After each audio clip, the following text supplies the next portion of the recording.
যে সারাদিন বিড়ি খায়, সারাদিন রাস্তায় রাস্তায় টোটো করে মেয়েদের পিছনে পিছনে ঘোরে, তার সাথে চলে আপনি বুঝি মাঝখান দিয়ে বাইজুত বোস্তামি হওয়ার চিন্তা করতেছেন? কোশ্চিন কালেও সম্ভব নয়। সকালবেলা চা দোকানে বসলে দিনের 10টা 11টা পর্যন্ত মুরব্বীরা চা দোকান থেকে ওঠে না, আপনি ওনাকে ভালো মানুষ বলতে পারেন? কখনোই সে ভালো মানুষ নয়। আবার কি করে? এই চা দোকানে বসে বসে কাহারও গীবত, কাহারও সমালোচনা, অমুকে ভালো না, তমুকের এই হয়েছে। আরে মিয়া, তুমি কতটুকু ভালো হয়েছে এটা এর আগে চিন্তা করো। আমার শায়েখ বলেন, এত এত ওয়াজ হয়, নসিহত হয়, এত লাশ, এত জানাজা, এতগুলো মানুষ আলোচনা করে, নসিহত করে, তুমি বসে বসে চিন্তা করো ওমকে ভালো হলো কিনা, তোমাকে ভালো হলো কিনা। আরে মিয়া, তোমার মধ্যে পরিবর্তন কতটুকু আসছে এটাই না আগে চিন্তা করা দরকার। এজন্য যে কথা বলতেছি, আমাদের বন্ধু নির্বাচনের ক্ষেত্রে আমাদেরকে সাবধান হতে হবে। প্রথমেই আমি বলছিলাম আমি 3টা বিষয়ের উপর সংক্ষিপ্ত কথা বলবো। 1 নাম্বার হলো তাওহীদ, 2 নাম্বার রিসালাত, 3 নাম্বার আখিরাত। এই 3 জিনিস আল্লাহর কোনো বান্দার উপরে যদি থাকে, এই 3 জিনিসের কদর যদি আল্লাহর কোনো বান্দা করে, তার মুসলমানিত্ব নষ্ট হবে না, তার ঈমান যাওয়ার সম্ভাবনাও নাই। তাহলে 1 নাম্বার বলছি কি ভাই? তাওহীদ, 2 নাম্বার রিসালাত, 3 নাম্বার আখিরাত। কাকে বলে এটা আমরা জেনে নেব। তাওহীদের ব্যাখ্যা হলো লা ইলাহা ইল্লাল্লাহু মুহাম্মাদুর রাসূলুল্লাহ। জীবনের সব বিষয়ে, পৃথিবীতে যা কিছু হচ্ছে, পৃথিবীতে যা কিছু ঘটতেছে, সব কিছু করছেন একমাত্র কে? আল্লাহ তাআলা। এটাকে বিশ্বাস করা, এটাকে মানা, এটার নামই হলো তাওহীদ। আমি আপনি একটা লাউয়ের বিচি যদি মাটির নিচে রোপণ করি, এই লাউয়ের বিচিটা থেকে মাটির নিচে রোপণ করার পর আমি আর আপনি এই বিচিটা আর দেখি না, অদৃশ্য হয়ে যায়। এই অদৃশ্যর মধ্যেও আমি চিন্তা করি এই বিচিটা থেকে একদিন গাছ হবে, আমাকে ফল দিবে। এই যে একটা বিশ্বাস আমার আপনার মধ্যে চলে আসে, এরকম ভাবে কালিমা লা ইলাহা ইল্লাল্লাহু মুহাম্মাদুর রাসূলুল্লাহ সাল্লাল্লাহু আলাইহি ওয়াসাল্লাম, এই কালিমা আমি আর আপনি পড়ার পরে, আমি আর আপনি এই কালিমার স্বীকারোক্তি দেওয়ার পরে আমি বিশ্বাস করলাম যে এই কালিমা সত্য, আল্লাহ এবং তার রসুল সত্য। এটা বিশ্বাস করার পরে আমি ঈমান আনলাম।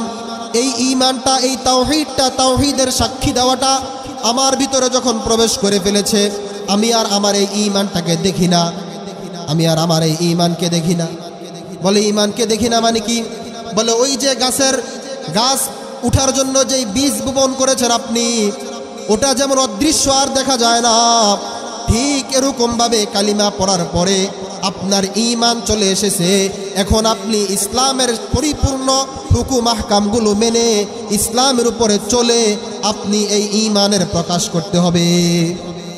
তাইলে তাওহীদের কথা বলছিলাম যে লা ইলাহা ইল্লাল্লাহ মুহাম্মাদুর রাসূলুল্লাহ, এটা মানা, এটাকে স্বীকার করা, এটার নাম কি ভাই? তাওহীদ। তারপর হচ্ছে রিসালাত। রিসালাত মানে কি? মুহাম্মদ সাল্লাল্লাহু আলাইহি ওয়াসাল্লামকে আল্লাহ পাক রব্বুল আলামিন আমাদের জন্যই দুনিয়াতে প্রেরণ করেছেন। আল্লাহ রসুল সাল্লাল্লাহু আলাইহি ওয়াসাল্লাম আমাদের জন্যই আল্লাহ পাক তাকে দুনিয়াতে পাঠিয়েছেন। এটাকে স্বীকার করা, এটার নাম হলো রিসালাত। রসুলের পদাঙ্ক অনুসরণ করা, জীবনের প্রতিটা ক্ষেত্রে আল্লাহর নবী সাল্লাল্লাহু আলাইহি ওয়াসাল্লামের সুন্নত মোতাবেক জীবনটাকে পরিচালনা করা, এটার নাম হচ্ছে রিসালাত। আমার জীবনের সুখ, আমার জীবনের দুঃখ, আমার জীবনের কষ্ট, আমার জীবনের আনন্দ, আমার জীবনের বেদনা, সব কিছু রাসূলের সুন্নত তরিকায় নিজে প্রকাশ করা, অনুসরণ করা। বলো হুজুর, দুঃখ কষ্ট এটাও বুঝি রাসূলের সুন্নত তরিকা? যেমন দেখেন, আপনার একজন সন্তান জন্মগ্রহণ করেছে হসপিটালে, সকাল থেকে জোহর পর্যন্ত পেরেশানি। আপনি কি পেরেশানি? যে হায় রে, এক ডাক্তারে বলতেছি সিজার করতে হবে, আরেক ডাক্তারে বলতেছে নরমালি হয়ে যায়, আরেক ডাক্তার বলতেছে আলট্রা করো। এভাবে আপনাকে আমাকে যে একটা পেরেশানির মধ্যে তারা রাখছে, সকাল থেকে জোহর পর্যন্ত, আল্লাহ আপনি হেফাজত করেন, অমুক জায়গায় কল, এদিক সেদিক যোগাযোগ একটা যে এমনভাবে চলতেছে মনে হয় যে আসমান থেকে আল্লাহকে নামায় নিয়ে আসবে। যখনই সন্তানটা দুনিয়াতে আসে সাথে সাথে কি করে, দ্রুত একটা ছবি তোলো, অমুককে পাঠাও, অমুকে বিদেশ আছে, সিঙ্গাপুর আছে, আমেরিকা আছে, সবার কাছে পাঠাও। তো এতক্ষণ পর্যন্ত যাকে পারেন না আসমান থেকে নামায়া দুনিয়াতে নিয়ে আসেন তাকে ডাকলেন, হওয়ার সাথে সাথে তাকে ভুলে গেলেন। রাসূলের সুন্নত সন্তান জন্মগ্রহণ করার পর আজান দেওয়া, তাহনিক করা, এই সুন্নতগুলো আপনি পালন করলেন কখন? তাহলে এই আনন্দের সময় আপনি রাসূলের সুন্নত আর পালন করলেন না। দুঃখ কষ্ট বিপদ, টাকা নাই, পয়সা নাই, ধন সম্পত্তি নাই, বিপদে আসি, সন্তান অসুস্থ, স্ত্রী অসুস্থ, এত অসুস্থতার মধ্যে রাসূলের সুন্নত আপনি মানলেন না। তাহলে এটা হলো রিসালাতের কথা বলছিলাম। একজন ইমাম, একজন মসজিদের খতিব কি পরিমাণ ব্যস্ত থাকা দরকার ছিল তিনি, বলে কিভাবে যে একটা মানুষ যদি এক মহল্লার, যেমন এই মসজিদের মহল্লা যতটুকু, এই মহল্লার প্রত্যেককেই যদি চিন্তা করত আমি আমার জীবনের প্রতিটা ক্ষেত্রে সুন্নতের অনুসরণ করব, এই ইমাম সাহেব ব্যস্ত ছাড়া আর কোনো কাজ ছিল না। সে 24 ঘন্টা আপনাদের এই মসজিদেই বসে থাকতে হতো। কারণ আপনার যে চিন্তা আমি আমার জীবনে রসুলের আদর্শ মানব, তা আপনার মেয়েকে বিবাহ দেওয়ার সময় দৌড়ায়া হুজুরের কাছে আসতেন আপনি, হুজুর সুন্নত তরিকা কোনটা? অথচ আপনি কি করেন? মেয়ের বিবাহ, ছেলের বিবাহের ক্ষেত্রে আপনি করেন কি? ইমাম সাহেবকে বাদ এলাকার সর্দার মাতাব্বরদের কিনে আপনি বসেন যে কতজন যাবে, চেয়ার কয়শো, টেবিল কয়টা, হাইএক্স কয়টা, পুরুষ মহিলা একসাথে মিলে গাড়ির মধ্যে বসে যাবে, কোনো সমস্যা নাই। গায়ে হলুদ করলেন, এত বড় একটা গেট বানালেন 70,000 টাকা দিয়া। এই ক্ষেত্রে এই সময় আপনি ইমাম সাহেবের কাছে গেলেন না, সব অ্যারেঞ্জমেন্ট করার পর হুজুরকে রাত্রি গিয়ে বলছেন, হুজুর আগামীকালকে দুপুরে দুগা ভাত খায় না আমার বাড়ি। আমাদের তো হালত এটাই যে আমি সারা রাত এলাকার সবাইকে নিয়ে আমি কি করা যায় মেয়ের বিবাহ, আর রাত্রি গিয়া হুজুরের দাওয়াত দিয়ে আসলাম যে দুগা ডাল ভাত খেয়ে। এটা তো আমার রসুলের সুন্নত ছিল না। আল্লাহ রসুল তার কন্যাদের কি বিবাহ দেন নাই? তখন রসুল সুন্নত অনুযায়ী দেন নাই? তো আমাদের মধ্যে সুন্নত কোথায় বলেন? আমাদের মধ্যে সুন্নত কোথায় গেল? এজন্য বলতেছি বাপ, জীবনের প্রতিটা ক্ষেত্রে আল্লাহর নবীর সুন্নত অনুযায়ী জীবনটাকে পরিচালনা করেন।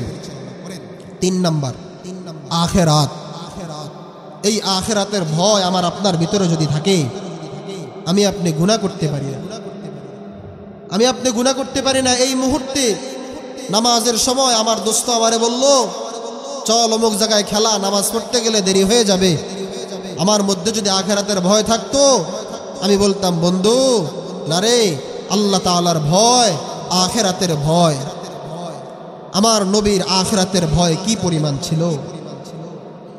আমার আপনার নবী মুহাম্মদুর রাসূলুল্লাহ সাল্লাল্লাহু আলাইহি ওয়াসাল্লামের জীবনে কোনো গুনাহ আছে বলেন? আল্লাহর নবীর জীবনে কোনো গুনাহ আসেনি। আল্লাহ পাক রব্বুল আলামিন তিনার ব্যাপারে কি বলেছেন? রাসূলের আগের গুনাহ মাফ, পরের গুনাহ মাফ।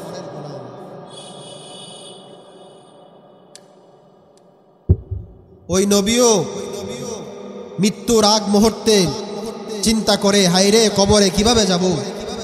5 ওয়াক্ত নামাজের পরে আল্লাহর নবী সাল্লাল্লাহু আলাইহি ওয়াসাল্লাম হাত তুলে আল্লাহর কাছে দোয়া করে, আল্লাহুম্মা হাসিবনা হিসাবান ইয়াসীরা। আয় আল্লাহ, আপনি আমার হিসাবকে সহজ করে দেন। আল্লাহুম্মা আজিরনা মিনান নার।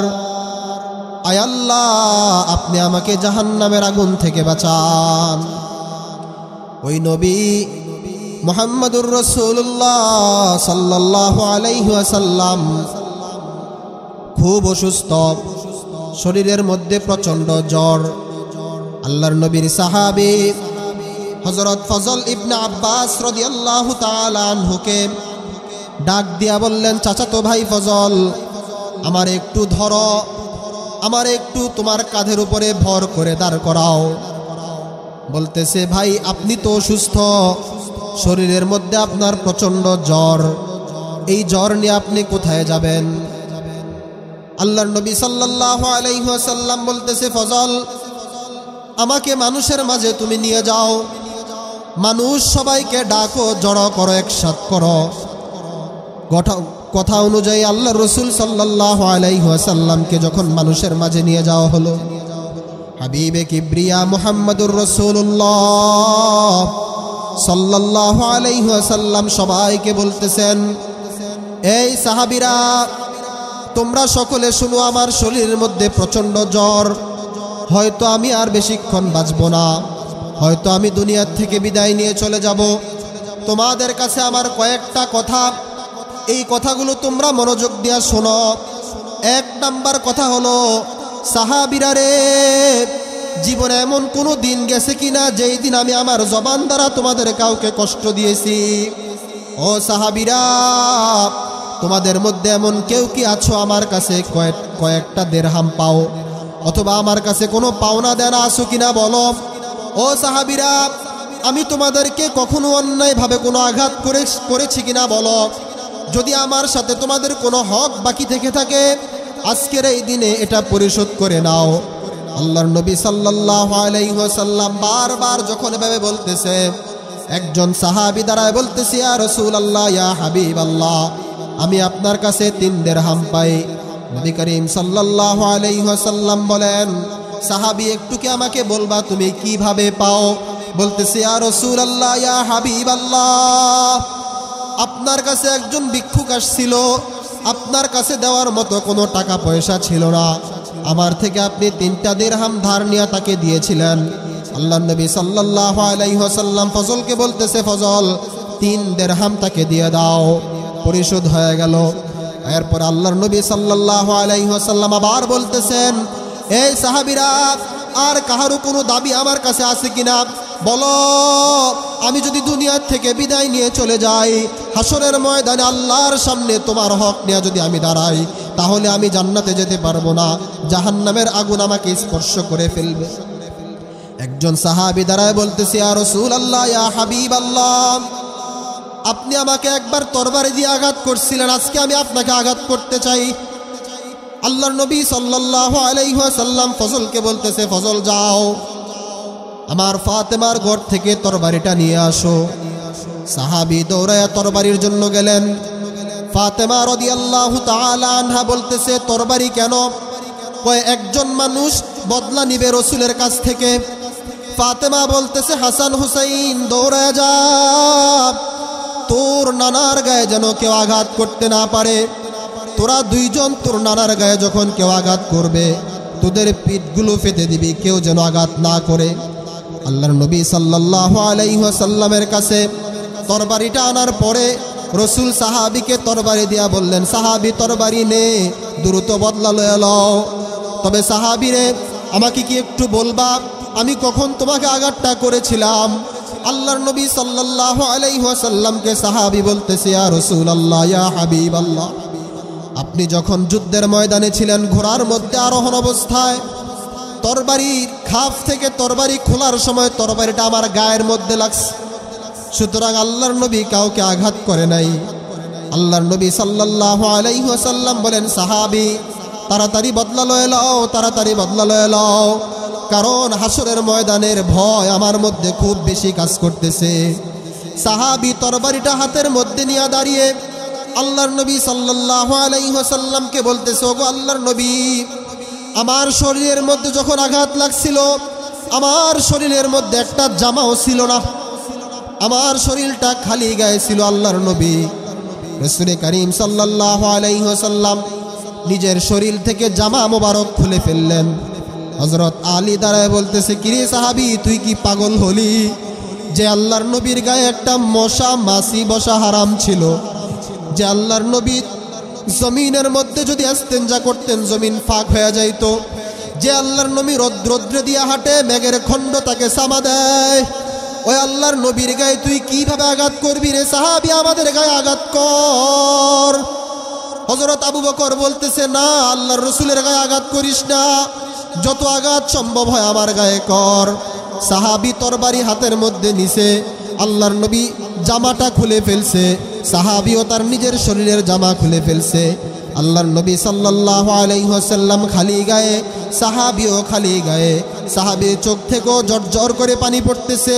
তরবারিটা নিয়ে যখন আল্লাহর নবীর পিছন দিয়া দাঁড়ায়, হাসান আর হুসাইন দৌড়ায় যায়, সাহাবীর পা জড়ায় ধরে বলে, এই সাহাবী, আমার নানার গায়ে একটা আঘাত করিস না, আমার নানার গায়ে একটা আঘাত করিস না। আমার নানা জীবনে বড় এতিম ছিল। আমার নানা দুনিয়ায় আসার আগে আমার নানার আব্বা দুনিয়া থেকে বিদায় নিয়ে চলে গেছে। আমার নানা দুনিয়ায় আসার কিছুদিন পর আমার নানি দুনিয়া থেকে বিদায় নিয়ে চলে গেছে। সাহাবীরা রে, আমার নানার গায়ে তোর আঘাত দিস না, আমার নানার গায়ে তোর আঘাত করিস না। যত আঘাত সম্ভব হয় আমাদের শরীরের মধ্যে কর। সাহাবী কান্না করতেছে ঠিক। হাসান আর হুসাইনকে একসাথে এক পাশে রেখে, সাহাবী তরবারিটা এক পাশে রেখে আল্লাহর নবীকে জড়ায় ধরে বলতেছে, ইয়া রাসূলুল্লাহ, ইয়া হাবিবাল্লাহ, জীবনে কোনোদিন আপনাকে খালি গায়ে দেখি নাই। আপনার এই পিঠের মধ্যে যেই মোহরে নবুয়ত, এই মোহরে নবুয়তের মধ্যে আমি চুম্বন করে আমি আমার জান্নাতটা কিনে নিতে চেয়েছিলাম। সুবহানাল্লাহ, বলেন না সুবহানাল্লাহ। আমি আমার এই ঠোঁট দ্বারা মোহরে নবুয়তের মধ্যে চুম্বন করেছি। আল্লাহ পাক যদি আমাকে হাসরের ময়দানে বলে, সাহাবী কোন আমলটা নিয়ে আসছো, আমি কোনো আমলের কথা বলতে পারবো না। আমি শুধু এই কথাটা বলবো, জীবনে কোনো আমল করি নাই, তবে আল্লাহর রাসূল সাল্লাল্লাহু আলাইহি ওয়াসাল্লামের মোহরে নবুয়তের মধ্যে আমি চুমা দিয়েছি। কত ভালোবাসা ছিল তাদের। রাসূলের ঘটনার দ্বারা যেটা বুঝাইতেছিলাম, আখিরাতের ভয় আল্লাহর নবীর কি পরিমাণ চিন্তা করছেন একবার। আর আমি আপনি লাশ সামনে, আমার আপনার সামনে আস্ত একটা মানুষের লাশ, যে মানুষ গতকালকেও চোখ নড়ছিল, কান নড়ছিল, জবান দিয়ে কথা বলছিল, ওই আস্ত একটা লাশের সামনে দাঁড়ায় আমি আপনি তামাশা করি। বলেন, এক জানাজার সামনে দাঁড়াইলে আমাদের ভিতরটা কি পরিমাণ কম্পিত হওয়ার প্রয়োজন ছিল, অথচ জানাজার ময়দানে দাঁড়ায়ও আমাদের মধ্যে তামাশার জিন্দেগি শেষ হয় না। যার দিল মরে যায়, আল্লাহ তাআলা বলেন তার দিলের মধ্যে আল্লাহর ভয় বলতে আর কিছুই থাকে না। আমি কিছুদিন আগে ঢাকা এক জানাজায় গিয়েছিলাম। ওখানে যাওয়ার পরে আমি যেই কবরস্থানে মানুষকে দাফন করে, ওই কবরস্থানে গিয়ে দেখলাম আমাদের দেশে যদি কবর খনন করা হয়, মাটিগুলো আপনার একদম জর্জরা থাকে। ওখানে যায় দেখি প্রত্যেকটা মাটি ইটের মতো শক্ত, এতটুক এতটুক করে, মানে জর্জরা কোনো মাটিই নেই। কেউ যদি মাটি দিতে চায় এরকম ইটের মতো, এটা নিয়ে আপনার কবরে দিতে হবে। আমি জিজ্ঞেস করলাম ব্যাপারটা কি? কয় এখানে একজনকে দাফন করার 6 মাস পরে তাকে উঠে ফেলে দেওয়া হয়, তার হাড্ডি মাংস সব আলাদা করে এই কবরকে আবার খালি করা হয় আরেকজনের জন্য। চিন্তা করছেন? আরও আশ্চর্য হয়েছি, যারা ওই কবরস্থানে কাজ করে, প্রতিটা কবর খনন করে দেওয়া, তাদের বেতন 5,000 টাকা। সে এদিক দিয়ে কবর খনন করতেছে, ওদিক দিয়ে বিড়ি খাচ্ছে, এদিক দিয়ে কবর খনন করতেছে, ওদিক দিয়ে তার দাড়ি নাই। তাহলে একবার চিন্তা করলেন না, এই লোকটা এতগুলো কবরস্থানের মধ্যে কাজ করে, কবর খনন করে, তার মধ্যে কবরের ভয় নাই। তো আমাদের মধ্যে কবরের ভয়ের কই? আমাদের মধ্যে কবরের ভয়ের কোথায় বলেন? এজন্য বাপ, যেই কথা আমি বলতেছিলাম আপনাদেরকে, 3টা কথা। 1 নাম্বার তাওহীদ, 2 নাম্বার রিসালাত, 3 নাম্বার আখিরাত। তাওহীদ আল্লাহ তাআলাকে বিশ্বাস করা, রিসালাত রাসূলুল্লাহ সাল্লাল্লাহু আলাইহি ওয়াসাল্লামের অনুসরণে জিন্দেগিটাকে পরিচালনা করা। এখন তো আমরা যারা রাসূলের অনুসরণ করি, আমাদেরকে গালি দেওয়া হয়, আমাদেরকে কটাক্ষ ভাষায় আমাদের সাথে ব্যবহার করা হয়। বলে সেটা কি? যে আমাদেরকে গালি দেয় আমরা ওয়াহাবি, অথচ আমার মুখে দাড়ি, আমি সুন্নত তরিকায় মেসওয়াক করলাম, আমার ঘরে আমার বিবি পর্দা করে, আমার ছেলে মেয়ে পর্দা করে, আমি আমার ইনকামের মধ্যে হারাম উপার্জন করার চেষ্টা করি না, আমি দস্তরখান বিছিয়ে খাবার খাই। এতগুলো সুন্নত মানার পরে আমি হয়ে গেলাম ওয়াহাবি, আমি হয়ে গেলাম নবীর দুশ্মন। আর আপনি নবীর আশেক, আপনি নবীর মোহাব্বত দাবিদার, অথচ আপনার দাড়ি নাই, মুখে বিড়ি, ঘুষ দিয়ে আপনি মাঠে কাজ করেন। আপনাকে সুন্নি বলতে হবে কেন? এটা কেন আপনাকে বলতে হবে বলেন? এজন্য বাপ, নিজের জীবনের মধ্যে পরিবর্তন নিয়ে আসে। যুবক ভাই, আপনারা যারা বসছেন এখানে, আপনাদের পরিবর্তন হওয়া দরকার, আপনাদের জীবনের মধ্যে আমলে পরিবর্তন হওয়া দরকার। আমি আর একটু 5 মিনিটের মধ্যে আমি শেষ করে দিচ্ছি, আমার মুরব্বী চলে আসছেন। আল্লাহ রসুল সাল্লাল্লাহু আলাইহি ওয়াসাল্লাম, আল্লাহ পাক রব্বুল আলামিন কোরআনে কারীমের মধ্যে বলেন যে হাসরের ময়দানে যখন মানুষকে জাহান্নামের আগুনের মধ্যে ঝালানো হবে, ফেরেশতারা ওই মানুষদের একজনকে উঠে বলবে, কিরে নাফরমান, আলাম ইয়াতিকুম নাজির, তোমাদের কি কেউ কবরের কথা বলে নাই? হাসরের ময়দানের এই আযাবের কথা তোমাদের কি কেউ বলে নাই? সে বলবে ক্বালু বালা, হ্যাঁ অবশ্যই বলছিল। কত ওয়াজ হয়েছিল, কত নসিহত হয়েছিল, জুমার মসজিদ আলোচনা হয়েছে, জানাজার সামনে আলোচনা হয়েছে, এত এত লাশ আমি দেখছি। আমি তখন মনে মনে বলতাম, আমি ভাবতাম, আরে এরা তো সত্য কথা বলে না, এরা মিথ্যা কথা বলে। আমি তো তাদেরকে বরংস বলতাম, তোমরা হুজুররা যা বলো সব মিথ্যা কথা। আমাদেরকে তো কত জাহান্নামের ভয় দেখাইছিল। আমরা ওই হুজুরদেরকে বলতাম, হুজুররা তো এমনি বেশি কথা বলে, আর মাইক ফাইলে সত্য মিথ্যা হাসা মিশা বানায়া তারা বলতে থাকে। আমি তো নিজের মধ্যে ফিকির করি নাই, চিন্তা করি নাই, বরং আমি তাদেরকে গালাগালি করতাম। তাহলে ওই ব্যক্তিকে আল্লাহ পাক রব্বুল আলামিন ফেরেশতাদের মাধ্যমে আবার জাহান্নামের গর্তের মধ্যে ফেলে দিবে। জাহান্নামের গর্ত এত নিচে, একজন জাহান্নামী বহু কষ্ট করে সাঁতরাইতে আওর করতে করতে সে জাহান্নামের উপর ভাগে চলে আসবে। আসার পর আর একটু দেখতেছে সে যে আমি উপর উঠে যাচ্ছি, এমন সময় ওই ব্যক্তিটা হাত পিছলায়া আবার সেই 70,000 বছর নিচে এসে চলে যাবে। এজন্য নিজের মধ্যে জাহান্নামের ভয় ঢুকান, নিজের মধ্যে কবরের চিন্তা করেন, আখিরাতের ফিকির করেন, তাহলে গুনাহমুক্ত জিন্দেগি গঠন করা আমার আপনার জন্য যথেষ্ট হয়ে যাবে। একটা বিষয় আপনাদেরকে আমি সতর্ক করতেছি, আমাদের দেশের মধ্যে তাবলীগ নিয়ে আমাদের মধ্যে একটা বিভ্রান্তিকর সৃষ্টি হচ্ছে।